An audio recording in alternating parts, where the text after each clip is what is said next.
Сәлем достар, сіздермен бүгін 2024 жыл 2-ші жарты жылдық бойынша отчет тапсыратын боламыз.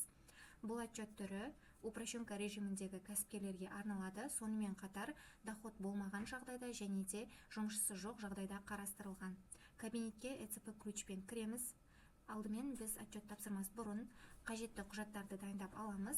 Әлеуметтік төлемдердің ішінде медициналық сақтандыру анықтамасын алуымыз қажет, және де УГД-ларды анықтаймыз, бин аппаратын анықтаймыз. Сонымен қатар бұл жерде маңыздысы режимді анықтап алып, сол режимге сай отчет тапсырамыз. Мысалы, упрощенка режимінде біз 910 формалы отчет тапсырамыз. Әр режимнің өзіне сай формасы және де отчет тапсыру уақыты болады, және де оның налогтары әртүрлі болады. Сол себепті байқап, бірінші режимді анықтап, сол режим бойынша отчет тапсырғанымыз жөн. Келесі кезекте біз сервисі бөліміндегі регистрационный данныйға барамыз. Бұл жерде міндетті түрде мұндағы датаны өзгертеміз, яғни өзгертілген дата бойынша осы жердегі данныйлардың барлығы обновление жасалынуы қажет. Келесі біз бин аппаратын анықтаймыз. Бин аппараты бұл ИП-ның тіркелген ауданына байланысты. ИП тіркелген аудан, мұнда 4-ші жолаққа мән беретін болсақ, Қосөзен ауылы бізде қай әкімшілікке қарасты? Сол әкімшілікті жеке кәсіпкерден сұрап аламыз. Мысалы, Қосөзен ауылында әкімшілік болмай, оның жанындағы ауылдың әкімшілігіне қарасты болуы мүмкін. Егер де дәл солай болса, онда жанындағы қарасты әкімшіліктің бин аппаратын көрсететін боласыздар. Келесі кезекте төменге қарай жылжытамыз. Бұл жерде 9-ші графада по месту нахождения және де по месту жительствоның УГД-ларын анықтап аламыз. Осылайша біз қажетті данныйларды өзімізге жүктеп аламыз. Және ИП-ның мұнда ашылған уақытына мән берейік. ИП-ның ашылған уақыты бұл 2024 жыл март айының 13-не ашылған екен. Яғни бұған дейін бізде бір отчет болуы керек. 2024 жыл 1-ші жарты жылдық. Қарап алайық мұнда журнал форум.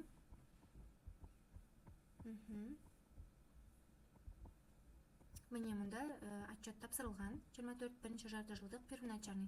Енді біз 2-ші жарты жылдық ол очередной деп тапсыратын боламыз. Ол үшін настройки бөліміндегі настройка списка форумға барамыз. 2024 жылды таңдаймыз және де 910-ші декларацияға барамыз. Данныйлар шығып тұрады. 3-ші жолақтан бастап қажетті ұяшықтарды толықтырамыз. Полугодие бұл жерде 2-ші жарты жылдық. Келесі ешқандай бухгалтерлік учетты қажет етпейді, не ведет деп көрсетеміз.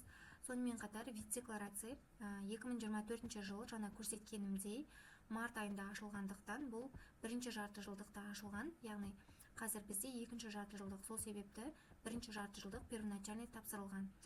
Яғни біз очередная деп көрсетеміз.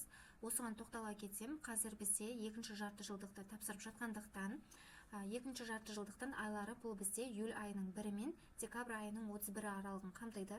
Яғни осы айлардың кез келген бір күнінде ашылған болса, 2-ші жарты жылдықта, онда сіз вид декларацияда первоначальная деп тапсырасыз. Ал егерде бұдан алдыңғы жарты жылдықтарда ашылса, онда очередная деп тапсыратын боласыз. Қалғандары түсінікті деп ойлаймын, Келесі, егерде Қазақстан азаматы болса, резидент деп көрсетесіз. Қазақстан азаматы болмаса, не резидент деп көрсетесіз. Сосын доход, бұл кісіде ешқандай доход болмағандықтан ештеңеге тиіспейміз және де ешқандай цифра жазбаймыз. Келесі 2-ші страницаға барайық. 2-ші страницада мән беретін нәрсе медстраховка. Жаңа айтып өткенімдей, медстраховка егерде сіздерде доход болмаса да, ИП ашық тұрса, демек сіз медстраховка төлеуге міндеттісіз. Медстраховкадан босатылған категориялар бар, яғни олар бізде пенсионер, инвалидтер, алтын алқа, күміс алқа иегерлері және де соғыс ардагерлері, сонымен қатар студенттер. Осы аталған категорияларға жатсаңыз, онда медстраховка төлеуден босатылғансыз. Ал егерде бұл аталған категорияларға жатпасаңыз, онда міндетті түрде медстраховка төлейсіз. Енді біз медстраховка анықтамасына барайық. Бұл кәсіпкер 3 ай төлем жасаған, міне 7, 8, 9, яғни июль, август, сентябрь. Осы 3 айды мұнда көрсетеміз. Қалған айларда, яғни октябрьден бастап, бұл кісі пенсияға шыққан кісілер медстраховкадан босатылады. Міне плюс батырмасын басамыз. Бұл жерде 1-ші ай июль, 2-ші ай август, 3-ші ай сентябрь, 4-ші ай октябрь, 5-ші ай ноябрь, 6-ші ай декабрь. Осылайша қателеспей енгізіп шығамыз. Міне 3 ай көрсеттім мен: июль, август, сентябрь. Қалған айларда 0, өйткені пенсияға шығып кеткен. 0 көрсетеміз, өйткені сіз медстраховка төлеуден босатылған категория болсаңыз да, бұл графаны 0 деп көрсетіп кетесіздер. Мұнда ошибка деп қайтадан шыға береді. Келесі, енді біз екінші страницаны толықтырдық. Үшінші страница бізге қажет емес, өйткені жұмысшылар жоқ. Төртінші страницаға барамыз. Төртінші страницада бин аппаратын енгіземіз.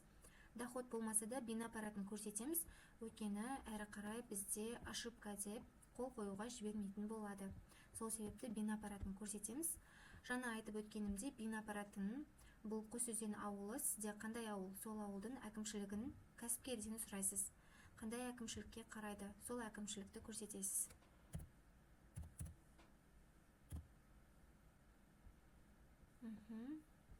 Қосөзен ауылы бұл бізде мұндағы Қараой деген ауылдық округтік әкімшілікке қарайды екен. Міне Қараой деген сельский округқа қарайды. Выбрать, үстінен басамыз, выбрать дейміз. Келесі, енді код органы государственных доходов. Осы жерде қателесіп кетпеңіздер, мұқият тыңдаңыздар. По месту нахождения деп тұр, по месту нахождения.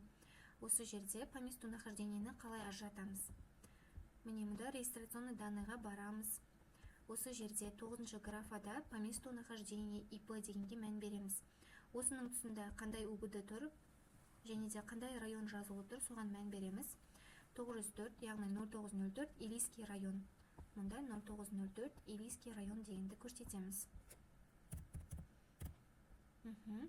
Мұнда районды міндетті түрде қарап алыңыздар, өйткені көптеген райондар шығып кетеді, осылай қателесіп кетпейміз. Сол себепті районға да мән береміз. Яғни бұл Илийский деп тұрған, Илийский дегеннің үстінен басып, выбрать деп таңдаймыз. Келесі, по месту жительства. По месту жительства бұл кәсіпкердің пропискасы бойынша тіркелген УГД. Қайтадан регистрационный данныйға барамыз. По месту жительства міне осының тұсындағы УГД-ға және де районға мән береміз. Бұл жерде мұнда жеке кәсіпкермен және де ИП-ның тіркелген ауданы екеуі екі жерде болуы мүмкін. Сол себепті сіздерге мұқият түсіндіріп жатырмын.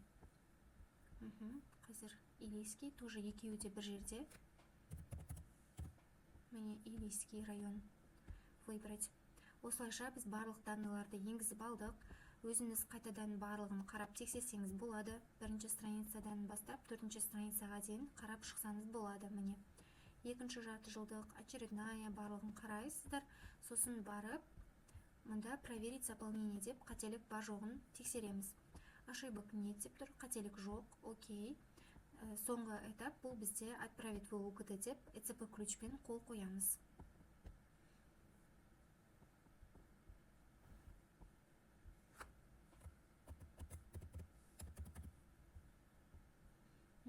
Выбрать деп қол қойып болғаннан соң, мұнда біз ол отчетты журнал формынан қараймыз. Бұл отчетты мен тапсырып қойдым дәл қазір. Сіздерге көрсету мақсатында осылай түсірген болатынмын. Енді журнал формға барамыз. Найти батырмасын басайық. Міне, біз тапсырған отчет 2024 жыл 2-ші жарты жылдық очередная 910 форма және де разнесена болып тұр. Осылайша отчеттарыңыз отыруы қажет. Енді уведомлениесін алып, тоже қарасаңыздар болады. Қазір бізде упрощенка режиміндегі кәсіпкерлерге және де ол режимі бойынша кәсіпкерлерге квартальный отчеттар тапсыру уақыты.